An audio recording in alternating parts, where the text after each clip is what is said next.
Hello ladies and gentlemen, welcome to a very special video in which I share how to make an entire dubstep track out of a single sample and a single sample only. Let's get started. First, we need our sample. Our requirements are 1. The sample must have sound, and 2. That's it. That's the only requirement. And with that, let's see what I have here today.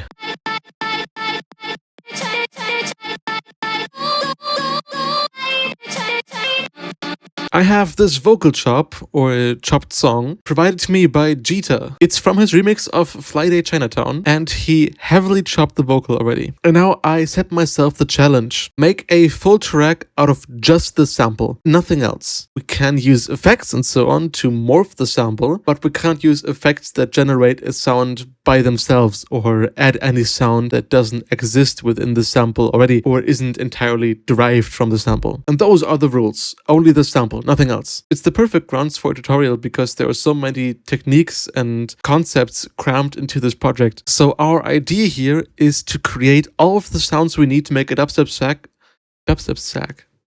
to make a full dubstep track out of the single sample. And it's actually not that difficult. Let's start by breaking digital sound into its most fundamental elements: tone and texture, sine wave and white noise. Out of those two elements, we can make a ton of sounds. Pretty much any sound, really. We just need to create those two elements out of our sample. To stay within the rules, of course. We can do that. That's doable, right? I'm going to be using PhasePlant for pretty much everything in this series. I'm using PhasePlant here because it's super visual and makes it very easy for me to demonstrate what's going on. It's also very easy to do these things in PhasePlant. But the concepts I'm showing you here aren't PhasePlant specific. At the time of writing this, Serum wasn't able to do this, but Serum 2 probably can now. So step 1, let's do a sine wave. Let's drag the sample into here first. Let's look for a single tone. This probably works. You don't need to do this, but if you have a long sample, it helps. Let's load it in here and set it to loop. All right. We have this really short loop. Now let's load up a stereo because we want it to be mono.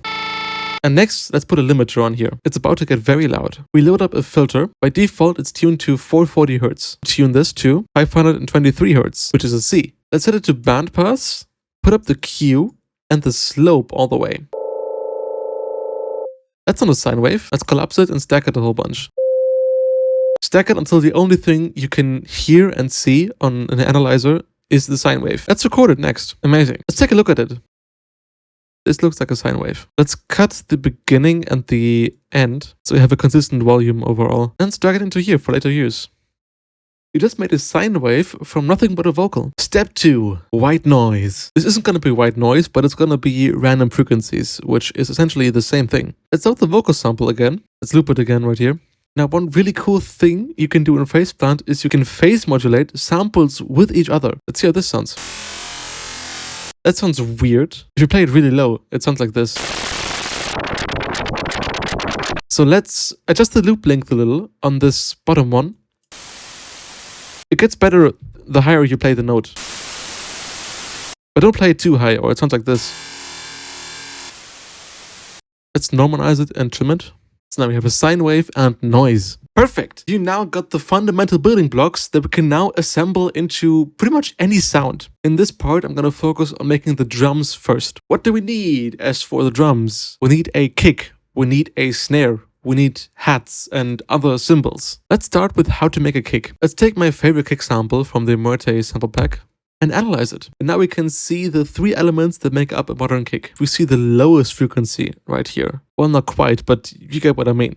We can observe here that it gets lower with time. We can also observe this really loud high frequency click right here at the beginning. This is the kick transient that gives it a ton of energy. And then we can also observe this mess that comes after, which is the texture of the kick. So in short, we have a sine wave with a pitch and volume envelope, a transient and some tail noise.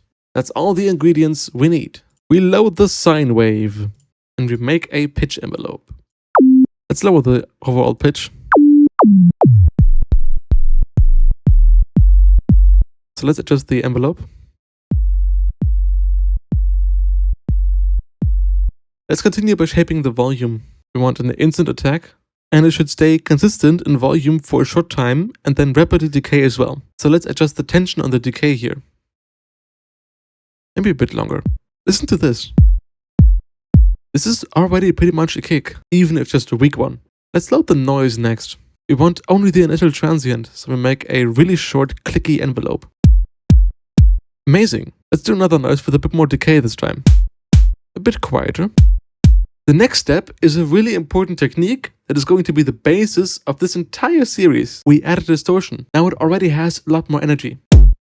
The reason this gritty sound is created is because of intermodulation distortion. When the sine wave is at its peak, the signal is so strong that it overtakes everything and blocks the noise from coming through. But in the in-betweens, the noise has space and can get through. This sounds similar to as if you were to put a very, very fast LFO on the noise volume, creating a very gritty sound. But it's synced to the sine wave, blending the two together nicely. Now it's a matter of endlessly tweaking the envelopes, tweaking the gain, and shaping the noise with pitch and EQ or filters. Now we continue processing the kick with compression, EQ, and other fun stuff. If you're really funky, put on a disperser. With a lot of patience, you get a really nice kick. I recommend doing a whole lot because the first batch always turns out a little scuffed in my experience. You gotta get in the flow, save the kick as a template that you can load up as your starting point and go from there. This is how the one sounds that I made for this project. I think the one I made just now is a lot better. I'm actually gonna save this kick.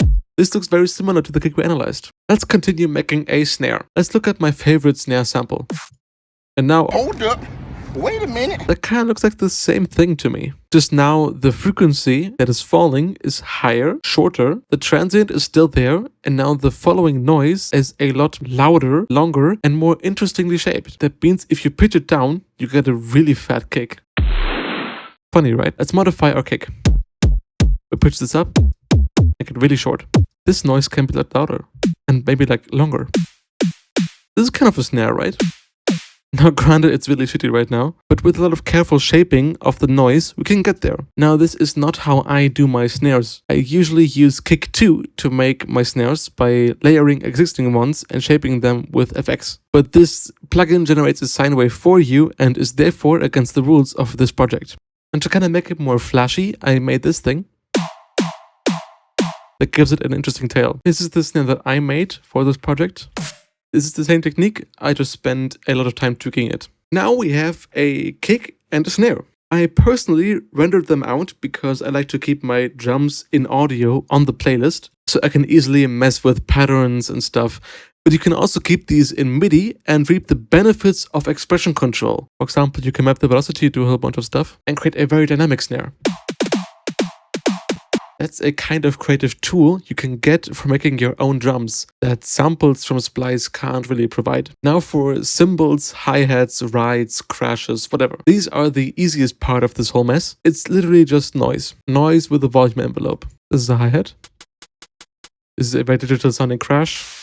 And so on. It's just noise with a volume envelope. Just make it sound like anything other than TV static. Now we have a kick, snare, and cymbals, all from a vocal sample. No synths, no drum machines, just raw sound necromancy. The main points I want you to take away from this is that you can shape any sound into any other sound digitally, which is an amazing creative realization because suddenly you get a lot of freedom and endless possibilities. When you realize any sound can become any other sound, producing gets way more fun and weird, but mostly fun. In the next part, I show you how to turn these elements and vocals into basses, but in the meantime, I want you to try to come up with your own methods of how to make basses from these and post them in the comments. Or don't, I can't control you yet. Anyway, have fun.